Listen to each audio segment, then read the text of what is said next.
Welcome to Building Better Businesses, an ABA podcast. Learn firsthand from business owners who've built successful ABA businesses. Utilize proven techniques and strategies to help your practice thrive. This is Building Better Businesses, an ABA podcast with Jonathan Mueller.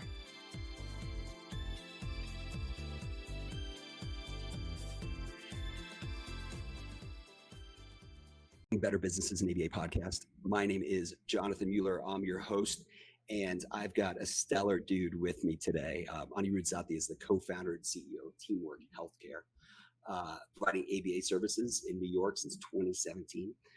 And Anirudh is adept at conceptualizing technology solutions to address operational challenges that face all ABA providers. So Anirudh, welcome to the pod, man. Yeah, thank you. Happy to have a conversation. Excited to hear from you. As am I. Well, let's just start with, I'd love to hear how you got into the field. Yeah, so I made a very big career change. So I started off in finance. I was I followed the money, made that mistake early on in my career. And so I started off, I went to NYU. I then did investment banking. I did mostly M&A. And then I moved to private equity. And so when I was in private equity, when I first got in, it was my dream job. I was excited to build businesses, make them better, and hand it off to the next person. And I got to choose what sector I focused in, and the healthcare was a very safe industry to be in, not from a returns perspective, but just if we invest and grow healthcare businesses, they help people. It's not like you have to worry about oil and gas or anything. And so I was very excited to be in that job. It became very clear that what I valued was not what my company necessarily valued. Largely speaking, it is setting unrealistic budgets that management teams or companies can't perform or hit, even if they do incredibly well. And so you fire people. Like all of those words that private equity buzzwords love, like synergies, efficiencies, RIFs, all of those things that they value is pretty much just firing people. And so I didn't like that. I didn't want to, I worked on the top floor of Rockefeller Center. Felt like, we're in our high tower, just ruining people's careers and livelihoods. And so I left. I volunteer a ton. I volunteered at Brooklyn Autism Center, done stuff with Autism Speaks in the past. And so I knew I wanted to build businesses. I knew I wanted to do good and do well. And I thought, let me volunteer to find out where my journey would go. And so I volunteered there, but I also volunteered at rehab clinics, eating disorder centers everywhere, and fell in love with, working with young kids.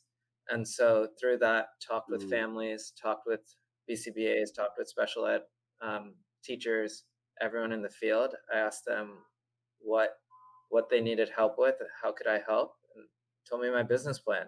They're like, we need more affordable options, so go and network. We need high quality therapists with good, consistent training. Okay, have really good recruiting practices in place and hire for experience, not potential. And we need it to be tech forward because we waste so much time on admin work. It's like, all right, check. Let's try. And so that was the genesis of me leaving and wanting to actually build something that serves the community, not just lines people's pockets. Anirudh, you know what I feel like as I chat with you, and when we first met, it's almost like, how people, no offense to Scientologists, but like people will escape the Scientology world and be like then free. I feel like you had this like this exit velocity that you were like able to get out of private equity and into something that you that really drove your heart, your passion, and that feels really powerful. I always call myself like a recovering management consultant for the 2 years I spent 20 years ago doing that, and I'll Yeah. never do that again. It sounds like you're almost recovering private equity. Was there anything else that you Yeah, learned or I took love away to from say, experience? I love to say, I'm an ex-finance bro with the emphasis on X. Um, and so I'm glad I left, and I'm also glad that you know, uh, I did learn a lot from there. Um, I think I learned, cash management. I learned how really productive and how hard working people can be. Like I never knew it was possible to work 80 hours a week, and it just became my life. And so I knew what it took to really put your head down, prioritize work if needed. I'm not necessarily saying that leads to the happiest life, but it just taught me a new way of working, and it taught me how to be responsible quite quickly, and it taught me what it's like working with very um, savvy and sophisticated people. Um, and so Mm, I appreciated that context. I appreciated what it was like to pitch people and try to get buy-in from others, because you can't build anything without support, and you need to get people to align with what you feel, um, or at least have mm, them discourse with you and say, hey, this is the direction we should go collectively. um, and mm, so I appreciate that kind of foundation to be able to figure out, okay, what is the direction we're going, and get people on board with that. mm, Because I can't do anything myself in any real way. I need mm, help. And so I value that. I value the amount of money I made, which was unreasonably high, and it gave me the savings mm, to leave and pursue something on my own and take a risk knowing that I mhm. had really good savings. And so Wow. I'm grateful that I had that cushion. Ah, that is that's powerful. And for many listeners who might be considering at some point exit or partnering, getting acquired by by private equity, I'd be curious. Like, there's probably like good capital partners out there and bad capital partners. Any insights you can share on Yeah. like how to evaluate or distinguish which is which? Yeah. So, I mean, I think everyone is going to claim that they're good capital. That's there. No one's going to be like, I'm a bad guy. And there's stuff that worries me, because they always say that, they're good guys and they need to get a good return because they take some money from the California Teachers Pension Fund, and they take stuff from the firefighters fund, and so them doing well financially only helps these firefighters and stuff. And I'm like, Mm, that's where, if you say that's how you're good, then I start to think you're not good, because I don't think that firefighter is like, I need 20% returns versus 18% returns, and you need to fire people in order to get, like, you need to fire my fellow healthcare workers or whatever in order to juice up the return so I have 20% returns. And so when people say like I'm the good guy because I help these pensions, I'm like, the mm, people that are actually taking that pension would not, I don't think, would reasonably be like, you need to fire people that are also in the same like middle class as me in order to retire. mm, I'm like, they'll you know so I think when I think of good capital, I think of people that are actually, they understand the power that they have. They understand when they give a lot of money and they set expectations of budgets and stuff, that they're realistic, mm, and that their mm, their way of growth is not necessarily through synergies, but really through building a business. And so, if things don't go well with building a business, like then it might be like, maybe we have to pivot and change directions, but we don't necessarily have to fire folks. Um, and so mm, I think there's many different ways that you can grow that aren't contingent on just maximizing short-term profit by firing people. And so I think good capital Mm, partners are open to that idea, and they're not necessarily, hitting that panic button and say, "Oh my God, we're not growing as crazy as, these made up numbers that I made. So let's fire people." And they're like, we can mm. look at this and figure out different ways to really help and serve communities. I mean, that's what businesses are meant to do is to provide value to Mm. the people that they serve. Yeah, I love that, dude. I mean, that's the entire point of this podcast, building better businesses in ABA. So thanks for those insights. And I do feel like you've got this like extraordinary insider knowledge that I appreciate you sharing. But I want to turn to Teamwork Healthcare and the work that you've been doing. And for so long, I know you were an army of one in operations. But Yeah. I understand you like started to scale up ops more recently. But what prompted you to start to hire and build a team? And what have you learned just building out those functions that you just used to do yourself? Yeah. So I was incredibly scarred by my experience in private equity. And so I had saved money really well.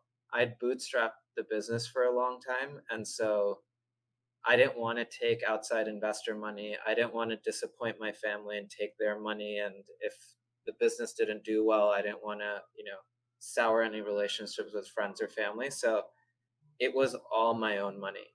And so because of that, um, and my frugality, I just did everything.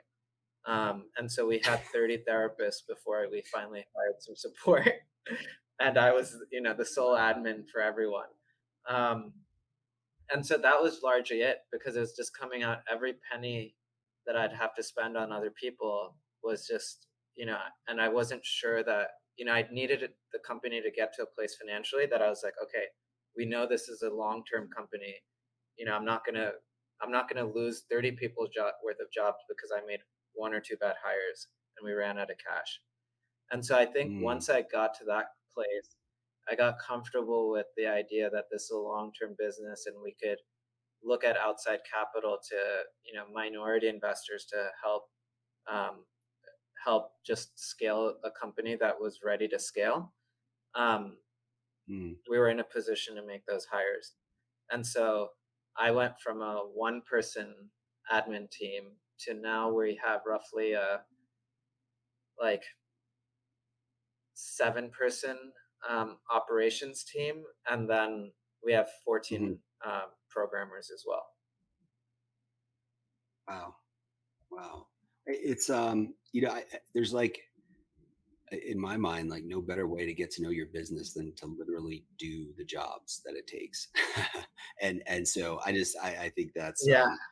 uh that's powerful that you did all of that. I won't ask you like how many hours you had to work and if you brought that 80-hour week work ethic over for private equity, but I I suspect didn't that's what you actually. did. I didn't think it was sustainable. So I actually think there's this idea, and I see a lot of people, a lot of founders, I think, are very quick to pound their chest that like I work my butt off and I do everything. And I I don't want to discourage other potential founders from thinking you have to do that. Like I think I was Mm, able to work 40, 50 hours and build what I did. And mm, it's because we had a team. And so if you set reasonable expectations and understand that, you know, you doing everything doesn't maximize the success of the company, but it's really multiple mm, different people that are very good at things coming together and having reasonable expectations and staying loyal to each other and staying aligned on a goal versus pivoting every 3 seconds, that's far more effective. You don't need to kill yourself mm, if you work with reasonable mhm. expectations, and so you can start a business and work 40 hours a week. I think that's very possible. I don't want people to think they have to work weekends, this and that. Like you can do okay being, you know, Yeah, having a family or being reasonable. indeed. And I think as a small business owner, just a business owner, an entrepreneur, like if you're not also able to prioritize family or friends or the other things that are important to you in your life and like your values, then why do it, right? I, yeah, Yeah. it feels important. you know, I heard from sort of a mentor and someone I've known in the field for a little while that like every time an organization triples in size, like everything breaks, right? You just end up like outgrowing system with Yeah, technology, procedures, et cetera. So like your business processes have to constantly be adapted, right? And you've always got to be like peeking forward in the horizon to figure out what you might have to solve next. I'd be curious, Anirudh, like what's one challenge you've experienced as you scaled up your systems, procedures, processes, people, and what's one bright spot that listeners could learn from? yeah, yeah. I mean, your mentor is fantastic if things are breaking every time it triples and not every time it doubles or even 50%. Um, I was like, wow, that would be a lot less things breaking for us. Um, but yeah, I think with that, anytime you grow, things are breaking. And so I think I've learned to get comfortable that things will break and multiple things are on fire, and you have to be comfortable prioritizing which fire you're going to put out, and be like, not everything can be put out all at once when you're trying to help this many people. Mm, Um, and so I think the bright spot of that is, for example, for us, staffing broke. Like when you're trying to put the puzzle mm, pieces of maybe having, when you're initially starting with 5 families and 5 therapists, you can do that manually. My co-founder would do that with post-it notes, and that makes sense. When you're getting to double digits worth of families and trying to fit the puzzle pieces of multiple different schedules, constantly changing availability, um, all kinds of things going on, um, it breaks. And through the genesis of mm, that, where we tried to develop, or we tried to look at we always try to find the best third party tool to help automate and solve one of those things. We couldn't find a staffing solution that helped in any industry, let alone ABA. And so mm, I think it's one of those things. It's like the really good ideas come from people that can come up with problems. Like, I think if someone has no problems, they can't think of a good business. Like, I think for us, hmm we recognized staffing was such a big problem for us that we built our own tool. And so that took us from just a ABA service company to a tech-enabled service provider, um, that we mm, are very, very excited by things like, I don't know anyone else in the field that can say our average family is matched in 10 days. Like, this is where mm, waitlist people are talking about months, maybe even a year and a half. Like, people talk about crazy waitlist times. And we say our average family, we have the mm. data to show it, 10 days. And that's through automation. And that's through us having things breaking it and us having a really good development team to put a beautiful tool in place. Mm. And the vision that you had of like, I mean, I'm like flabbergasted because it's one thing to start a services organization. It's another thing to then successfully grow and scale it. And then it's another thing on top of that to say there's a pain point here that a technology solution is worth creating and that I'm going to be the one creating it. So I want to dive in more to your scheduling tool. Tell me a little bit more about kind of the pain points that you were experiencing that I'm guessing virtually every ABA provider experiences, including like NSN, and that seem to lend themselves to this type of technology matching scheduling solution. Yeah. So with us, what we deal with is, um, you're looking at trying to schedule families. You don't want to just throw the first therapist that reaches out, right? Like, if a Mhm, therapist raises their hand saying they're available, and you're like, well, is experience actually overlapping? Like, if they don't have any experience with, um, certain maladaptive behaviors like elopement, they're not a fit for that family. And so if you're mhm, trying to overlap experience, if you're trying to overlap schedules, if you're trying to overlap, if for at least community-based care, like if a therapist is one location and the family's another location and another therapist might be too far away, how do you pick all of that? And so we just were like, this is mm, such a headache to figure out what's the right community-based provider that's most appropriate for the team. And then you have stuff like, Mm. you know, you have like also trying to figure out the right credentials. Certain people want only BCBAs, certain people are comfortable with RBTs and BCBAs. And then so there's a lot of different things that play into finding the right team that can be a long-term fit for a family. Um, and then also there's so much work to just talk to families. Like when we have our wait list, I used to call the family and give them weekly updates and say, hey, we didn't get a team, or hey, we have a BCBA but we're waiting for a BT, or like, hey, we have a supervisor but we only have a behavior therapist for 2 days, we're not going to get started until we have at least 4 days so that you guys can make meaningful progress. I used to do that, but as the company Mm. got bigger and I just got too much responsibility, our families were left in the dark. Um, and so when you have a tool that's giving automated updates saying, boom, 5 therapists are interested in your case. We have a match. Here's the resumes. Here's the details on the case. Are you ready to move forward? Um, and then reaching out Mm. to all of our therapists and saying, hey, are you interested in this case?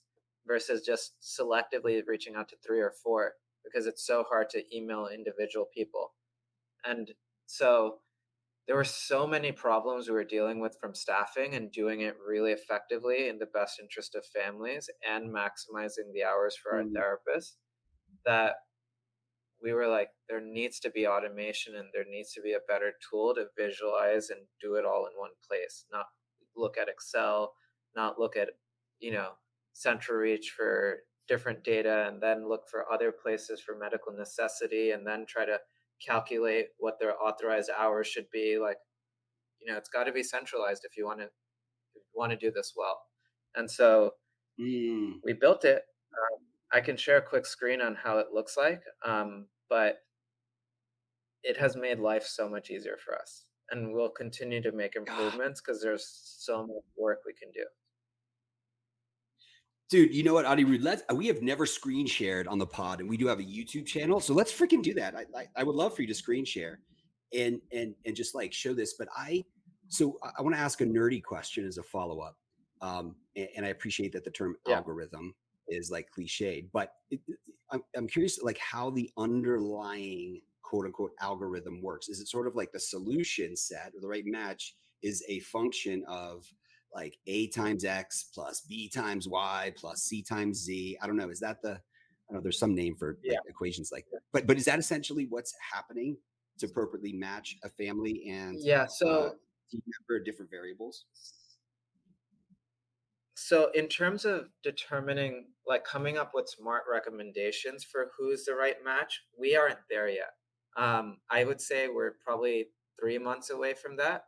But Mm-hmm. what algorithms we do have is to calculate experience overlap um, with of the experience of the therapist versus the goals of the families. And so I worked with my Mm. co-founder. She's got her PhD in ABA, and so certain things matter more than others. And so like, gender Mm-hmm. might matter if, let's say, the child is a young daughter and the family's sensitive to a male therapist helping with toilet training or whatever, right? Mm-hmm. Then gender is an issue. But Mm-hmm. elopement or let's say like aggressive behavior, being able to handle that is far more important. So you can weigh things saying like, okay, age matters. Like you can come up with a score of 100 and you can say age matters maybe 10%. Verbal, like ability to deal with someone or help with someone that has this level of verbal behavior is worth 15%. Mm-hmm. And there's different things: elopement, aggression, property destruction. You can put different weights on it, Mm-hmm. and based on that come up with a score and say, okay, we know scores above 80 means that the therapist is a good fit. If they're under 80, there's not enough overlap in skill set, we're not even going to show it to our therapist. And so that's what we mean by algorithm, is we're weighing different aspects of what goals families work on, or families expect their Mm-hmm. child to work on, in order to determine which therapists are appropriately experienced for them. Mm. Does that and please do start like a screen share, and I'd love to take a peek. But is one thing, well, let me share one thing that I found is before trying to jump into a new shiny technology solution to solve whatever pain point I have and falling in love with that, it's like my gut check ask of myself is, do I know how to do this process really well? And I understand the variables. And now it's just at a Yeah. point where the complexity or size of what we're doing is not conducive to using an Excel spreadsheet for that. But the idea is that the underlying base knowledge and understanding of how it should work is already there. Is that the right way to think about it? I think it definitely matters because, one thing Erica and I do, or I've done especially, is I'm going to demo. We're doing it ourselves because we're staffing. We're our own company staffers. Mm, We knew what we needed, so we were already our good. Like we were the end users of our tool because we were the ones doing mm, staffing. So I think we were mm, getting our hands dirty and doing staffing, trying to work with families, trying to work with therapists, figuring all of that out. So we knew what we needed. And so we knew what we wanted to build mm, to fit our solution. Um, and then in terms of, it's expensive to build your own tool. My dad and I built our own proof of mm, concept, but to have something that's scaled, have something that's HIPAA compliant, have something that's user friendly, was more than the resources my dad and I had the capability of building. Um, mm, like my dad mm, has 17 years of experience as a developer, and I had 6 months. So we're not the greatest team. We needed real engineers, and mm, um, and 17 years at his last job. He has over 30 years of experience, but it's just two people. Um, and mm, so I also demoed everything. I was demoing every practice management software, every scheduling tool to be like, can we just use something out of the box versus building our own thing? And it just didn't exist in a way that served our purpose.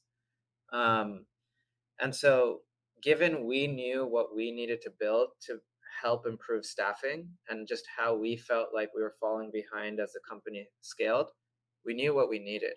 Um, and so then mm, we found an engineering team and built out our engineering team to make exactly what we need to do things well. I mm, think what we've now done, though, or why we've gotten to a place is we've built something and we know where we do things well, but we want to solve. We do think the the problems and pain points we feel is something every ABA company or every community-based ABA company also inevitably has to face. And mm, when we started talking to other ABA companies recently, there's some small things that are different. Like we let our therapists choose cases. No other ABA company gives that complete freedom to therapists. Like they usually tell the therapist, "Hey, you do this. Like you take this case on." mm, And so now we've built more functionality to be more staffer focused than therapist focused. Um, mhm, and so we do learn from others. We want to learn from others. We understand that the way we do things is not 100% correct, but we do things really well. Um, mm, and so I'm happy that we're our own end users. I'm happy that we're doing staffing every single day, so we know how it looks like. But we're mm, also now taking our head out of the ground and looking at other companies to see how are they doing things. Are mm, they solving the problem differently than us, or are we doing it better and they can leverage our expertise, or can we leverage their expertise? mm, Because at the end of the day, if we're talking, families benefit, therapists benefit. It's mhm, all in the best interest of the people we're trying to serve on a day-to-day basis. So I'll just mm. quickly share my screen so you get a sense of the work that my team has done. Oh, So and just as a so reminder, I'm screen listeners, we do sharing. have we've got a YouTube channel. For those of you watching on YouTube, you're going to be able to see this screen share. This is cool. This is a first in the Building Better Businesses Yeah, an so ABA podcast. So Anirudh, crush it. So this is my first time sharing it with someone outside of our organization, but what we have on this screen, I'll just go back a second. This is all fake data. I'm in a demo stage environment. So we have a client, Willow Williams. You can see all of their information. You can pull up their intake form response. We ask several questions in order to get a sense of Mm, what goals they want to work on, and then also what their availability is. And so once you have a sense of mm, what goals they're trying to work on, what availability they have, our therapists are able to log into the platform and say that they're interested in the case, or we already know that they're active mhm, because we've approved them for the team.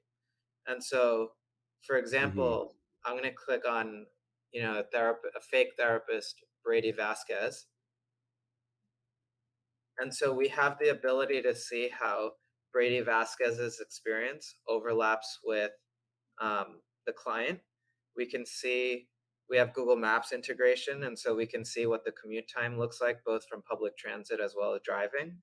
So it makes it so much easier for our mm, staffers to say, like, oh, this therapist actually makes sense. It's geographically appropriate. It only takes 25 minutes to drive. Experience match, it's a 90%, which is really good. And we also have 100% overlap between availability of the client and therapist. And so on a mm, first order basis, we're like, this could be a great fit. You can drill down into what the overlap looks like in experience. You can drill down into all of that. But if you also want to be second order sophistication in this, you might see, is this the most appropriate case for that therapist or for that family? mm, Because the therapist might be able to work 10 hours with this client, but if you look at their other clients that they've applied to, they might be able to get 30 hours elsewhere. And so mm, when we're doing this really iterative, I guess, process of staffing and optimizing for the therapist's caseload and what's in the best interest of those families, we're able to see that mm. so much more clearly through a tool like this. And so, as I said, we were proud of ourselves. I'm going to stop screen sharing for a second. Um, Mm, where we used to get families off our wait list on average in 45 days. Our median was 35 days. And now we've taken it down to 10 days to get a family from when they join the platform to they're matched on average, which we think is huge. oh, Like, I've never been so excited to tell people, like, we can get you staffed in a week and a half. And ah, not just with anyone. It's not like we're just like a therapist mill throwing people. They are appropriately yeah. experienced, because at the end of the day, if you get them staffed with someone that's not a fit, you just have to do your job again and then staff them again. We want a Mhm, long-term fit, and that's why we look at trying to estimate medical necessity with our questionnaire. We look at that. We look mhm, at the true experience match and try to find the right fit so it's long-term sustainable. mm.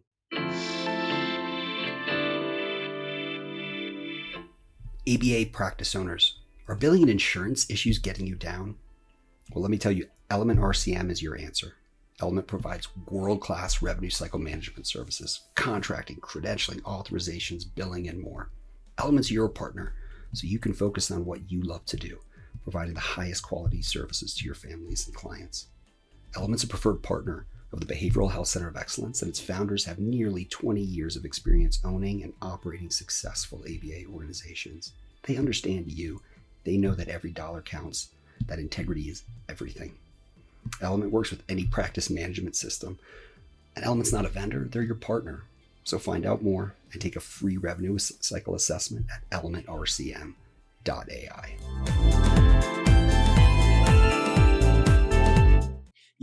As I was looking at the screens you're sharing, I mean, so one, it's pretty simple and intuitive, right? Based on some questionnaires that come from the family and from the team member. It leads then to what was really cool is like seeing the match score on the left side and then having multiple different therapists with sort of descending levels of match score. So anyway, like congrats to you on building this tool. I mean, and what comes to mind is what you mentioned a few minutes ago, is that this is a challenge every single ABA provider faces, and yet I similarly have not found a solution, a technology solution out there. Why hasn't that existed, Anirudh? It blows my mind because I'm like, this bothers a lot of people. I think a little bit is where I have to think that it's because of the partnership that Eric and I have. Like, I wouldn't know how to do an experience match without someone like a BCBA that I can pick their brain every single day and be like, I'm going to think about weighing stuff. And I can just go back and forth with her until we feel good. And then I have a dad that's a programmer, and I'm like, can this be built? Like, what if me and you work on this together? And I self-taught myself to code. So I was able to, jive with him enough and developers enough to, take it off the ground. And so I think it's a little bit of opportunity of, I happen to have connections that can help in this. And so a little bit is knowing it's possible, and then also having the guidance of, mentors like my father, mentors like other, programmers that I trust to know, okay, how do we build a team? How do we spend money on this and know we're hiring really good folks and not just, getting developers that suck and quit on you, burn out, don't do what you want or do something else. So I'm very fortunate that I had that kind of support, that I knew if there's a problem, we don't just have to accept it. Like we can work on it. And so that's also part of it. And I also didn't want to just, and I know Erica, my co-founders, aligned in this. We didn't want to just build another ABA company that happens to work in New York. Like to we wanted to see what is our way of building the best possible solution for families in our area. And so technology was one of the core aspects. It's not the only one. Like, we fight really hard to get managed Medicaid plans to be affordable. We try to get access to grants so that families can afford us for the co-pays. I think there's many ways to help a family outside of just the technology aspect. I think this most important one is finding the right family or right therapist team. And so I think it's probably just having that mentality, like, it might take a long time, but you can do it. You know what? Fuck, dude. I feel like I'm an Isaac Asimov or like Frank Herbert around Jules Verne, and I've just seen the future. Like, this is what the future of services will look like, where you are using what exists as considerable data out there to optimize what is arguably most important in quality of or long-term success of ABA, which is like the quality of that therapeutic relationship. And you're doing it in a way that like you help to like address the biggest issue facing the field, which is like wait lists, right? And the supply demand imbalance. Like, this is the future. And my sense is every ABA provider is going to be using either your tool that you've developed or something similar to it in the next 5 years. I mean, that just has to happen. And I appreciate you innovating. But I want to come back to your business partner, Erica, who's, as I understand, is a BCBA. She has her PhD.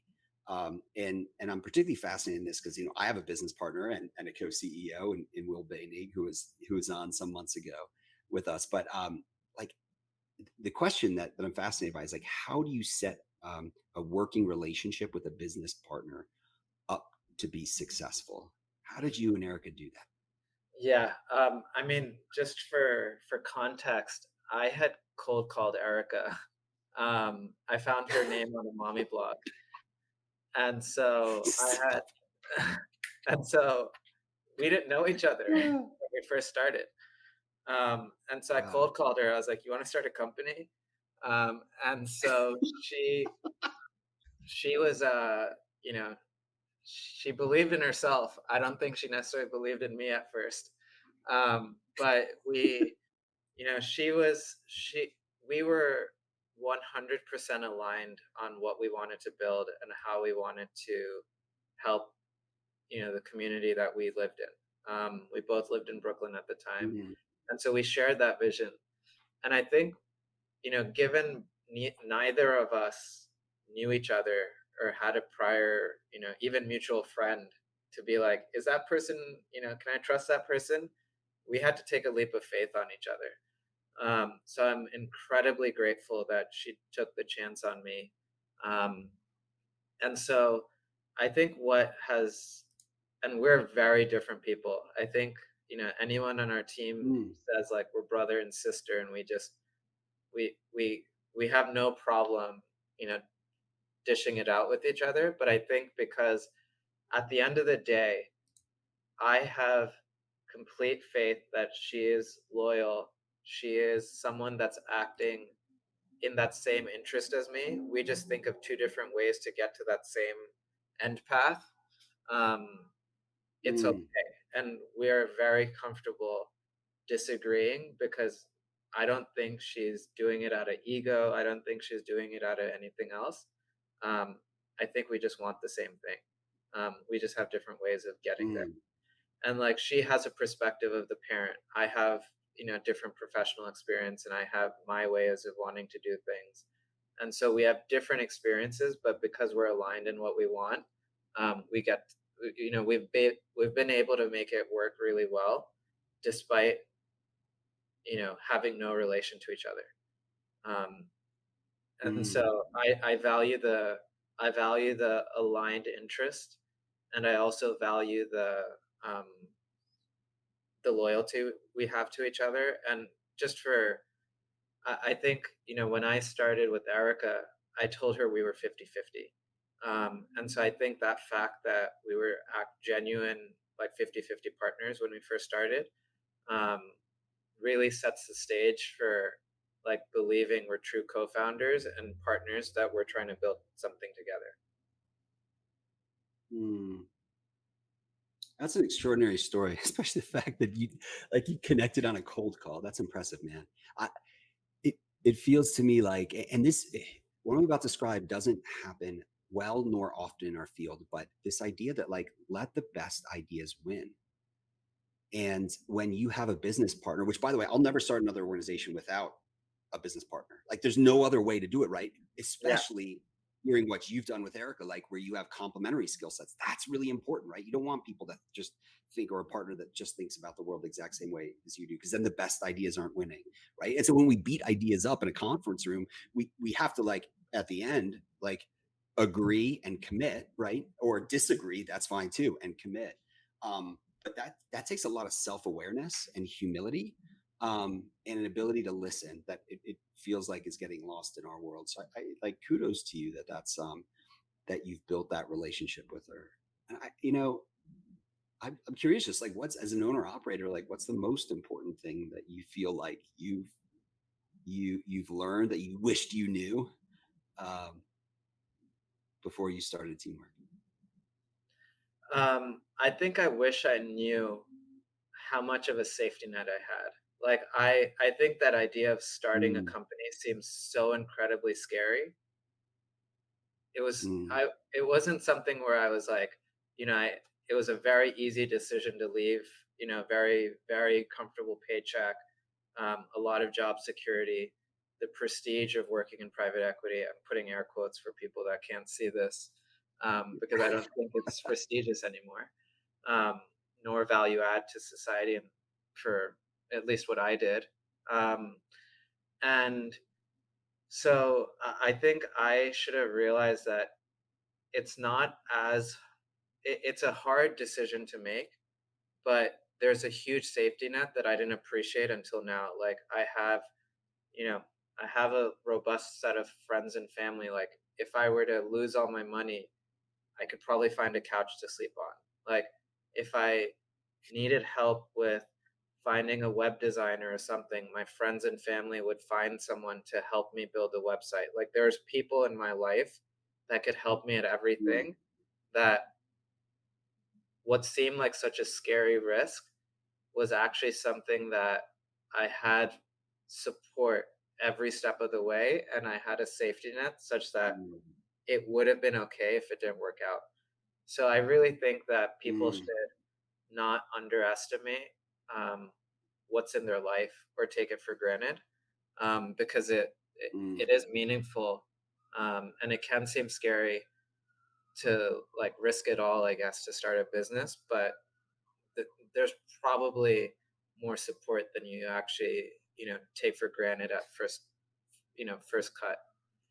Um, so I would say mm, that's something I would you know pay attention to. mm. Wise advice. Well, what are your top predictions for the ABA field in the next 5 years? Yeah, I think some of the stuff is, when you do look at the field, um, I have seen a lot of the private equity backed companies don't have leadership that have BCBAs in it. Um, I was very Mm, intentional in wanting a subject matter expert, which was a BCBAD, mm, as my co-founder, because I want them to be in mm, a leadership role. I want, it's just, I just think you can't have a company without, a leader that actually knows the field properly. I mean, both of us have mm, that, and I think there's a role for complementary pieces like myself, who's more of the finance background or get shit done background. Um, mm, but I don't think it should. I think as in the next 5 years, I think people will start to trust organizations that have BCBA leadership more, and there should be a priority put on organizations that do, because I think in a way, like, I'm not saying every person in finance is like this. I don't want to, but I think, BCBA is going to look out for BCBAs and RBTs more than you know, a random Joe Schmo um, CEO is going to look mm, out for. Um, and mm, so I think there'll be far more priority placed on the leadership having actual credentials in the field and being true subject matter experts that have done things from every mm, level at the company. Um, I also think there's going to be a lot of more work on outcomes and tying competencies and the experience of therapists to outcomes. I think there'll be more organized data collection as well. I think there's a lot of ways you mm, can tie experience to outcomes, churn to outcomes, you know, how early mhm, you're doing intervention to outcomes. There's a lot of things I think that'll move towards being more results oriented versus just, um, you know, I think at the moment you say evidence based therapy, like every company is going to say we provide evidence based ABA, and I think yeah, that's kind of push oriented versus results oriented. And I think in 5 years we're going to start having mm, a lot more results oriented businesses. mm. That would be a powerful change for our field, or I wouldn't say change, a powerful evolution in our field, because there are a lot of practices and leaders in our field who are passionate about doing exactly what you described, and we need that groundswell. Um, I so what's one thing that every ABA business owner should start doing, and one thing to stop doing? In terms of starting to do, I think I definitely think you need to ask for help more. Like, I think Mm, recognizing that, um, you know, I did wear every single hat at the company, but and I can do things, but that doesn't mean that I can do things as well as someone that had 10 years of experience as a biller, or 10 years of experience as a business development person, or 10 years as a mm, operations manager or COO or any of those things. Like, I was definitely I'm recognizing over time that being a jack of all trades, master of none is only hurting every one of my, you know, team members. And so I would mm, probably tell people to like start recognizing like where you have gaps and just hire for it. Like, I think the sooner you do that, Mm, like I, you know, people are incredible. Like if you hire the right person for the role, they're gonna pay for themselves. It's worth that investment. right. So I think like more like start being more proactive and offensive on your hires to solve your problems, versus just like being like I can manage with this. I would tell people to like invest more heavily. Like I'm so grateful for the team I have, um, and their Mm, ability to do things better than I can. In terms of stopping to mm, do, I think, I'm sure other people have said like don't have imposter syndrome, so I'm not gonna mention that. Um, I think it's that idea of getting comfortable with things being on fire. Like stop panicking. I understand running a business or mm, having responsibility and having team members that you're invested in their financial well-being and their livelihood and their meaning and families, the progress that they expect to make because of your team. There's a lot of weight to what they do, and it can be stressful to have that responsibility. I would tell people to stop, thinking you have to put every fire out and think longer term a little bit and say, all of mm, these fires might not be put out by the end of this month, but in the year, we will get to it. Like we will address all of this. There'll be new things that might come up, but if you can think in a year or 10-year terms, I think it becomes a lot easier to feel a little less stressed. And I think that's quite important given a mm, lot of us are running marathons, not sprints. So I think, stress mhm. management is pretty important. Spot on, dude. Well, Anirudh, where can people find you online? So at least in terms of our services side of the company, which is what we do, it's teamworkcares.com, and we serve the Mm, New York City metropolitan area. So if families need care, if there's really good therapists that want a very supportive environment to work with, um, we would love for them to come check us out. And then specifically for ABA owners, I think we talked about, we built this tool. We're trying to beta test it. We want feedback from other people. I think it's not our goal to necessarily be in every single state, but we know every single state has families that need more efficient mm, waitlist care that's mm, delivered sooner. We know other therapists can benefit from a more maximized caseload so that they can make a livable wage. mm, And so whether we're the service provider or we are helping other service providers serve families in a more efficient way, we would love for them to mm, check us out. We have this beta test that's free because we also want their feedback, and so that would be at teambuilder.care. And so I am very, very mm, excited to see other people use our tool for free. It's free right now. And we just want mm. feedback from them about how can we build the best tool possible.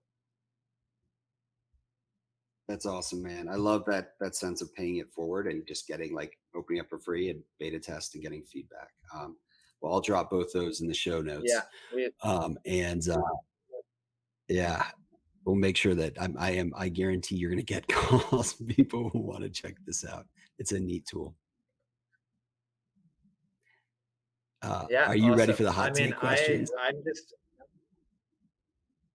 let's go for it. Are we gonna Mm. ask all five? I'm down for all five or some of them, any Yeah, permutation. I'm gonna, I'm gonna crush you right now with these. Here we go. So you're on your deathbed, Anirudh. What's the one thing you want to be remembered for? Um, any way that I can help someone. It doesn't have to be like something scaled, but when I already think I'm on my deathbed, there's a story where there was a guy on the street that he was choking and no one was helping him. And so I walk over to him and I was like, "Can I help you?" And he's like, "I can't talk, I can't breathe. Like, can you get me help?" So I got him to the ambulance, And as he's getting pushed into the ambulance and he's disappearing into the doors, he like gives me a thumbs up, and it like I was just like, oh my god, I helped this man. Like no one else cared, but I helped this man. So I'd feel good. I mean, you said one example. I have a lot of things where I'm like, I've helped that one person. So I'm like very grateful where people have expressed gratitude to me. So that's what I'll remember on my deathbed. Hopefully, there's more things too along the way. Nice. What's your most important self-care practice? Uh, Probably playing sports. I think anytime I get to do something competitive and I don't think about anything outside of that sole task of whether it's playing any kind of game. I mean, for me, it's basketball. That's my happy place. Mm, Mine's softball. I am absolutely with you on sport. There's something cathartic about getting out and getting after it. In Yeah. fact, my softball team has our final Are you in a end of softball league? season tournament this evening. I am. I'm in like it's an amazing, it's a co-ed softball league, but totally recreational. I've been playing with this team we're called Yep. Glove Love for many years. I'll share a quick story from last week. We had a doubleheader and I hadn't played, we'd been traveling and hadn't played in like a month. So super rusty. So we go in and I hit lead off and I usually play outfield, but I was putting it shortstop, which I love shortstop. Can I tell you, I shat the bed on Anirudh. I went 1 for 3 and they were all ugly at bats. I mean, I can't tell you how many errors I made, throwing errors, catching errors, just met everything. And we lost the game. I don't know, something like 20-6. At the end of the game, I literally wanted to like crawl into a hole and die and never show my face again to my team. Yeah. But I had to go back, like, and the next game was just like, all right, the coach put me in, still batting first and playing shortstop, and I didn't want to get out on the field. But it made me like what I had to channel in that moment was it's the next right thing, right? What's the next right thing I'm going to do? Like in basketball, what's Yep. all right? I'm going to focus on the next play, or basically like next step back. That's it. And thank God I did. In that second game, we ended up winning 15-5. I went 4 for 4, a couple runs, a bunch of RBIs, and no errors in the field. But like, I think that's the mentality too in playing sports. That's so similar to being an entrepreneur. Of you can't let to your point earlier about fires, like you can't let defeat or failure in any given aspect of your business or in your gameplay deter you from doing that next right thing and having that next at bat or taking that next foul shot. Right? I don't know. That's what I feel like. There's a lot of similarities between Well, sports you and have to entrepreneurship. because I think that's like you will get knocked down. You just have to get up and keep moving forward. Like this is very much a marathon. It's about accumulating successes over time and having that short-term memory of forgetting, you're like, that didn't go my way, but we still intend well, so let's keep going. Right on. What's your favorite song? This is pretty basic. So I'm a huge fan of Oasis's Wonderwall. So yeah, and then I think if I were to pick a lesser known song, there's a song from the movie Call Me by Your Name. Sufjan Stevens has Visions of Gideon, so I also really like that one. Oh, actually, I'll give a third song. I also listen to Taylor Swift's Invisible String in the shower a lot. So big fan of that one. Invisible String. We are big T Swift fans in my house. So Invisible String in the shower, I am going to go listen to because I haven't too. And I just introduced my kids to Oasis this past weekend and Wonderwall, and it brought back so many great memories of the 90s. Yeah, it's a fantastic song. It is. If you give your 18-year-old self one piece of advice, what would it be?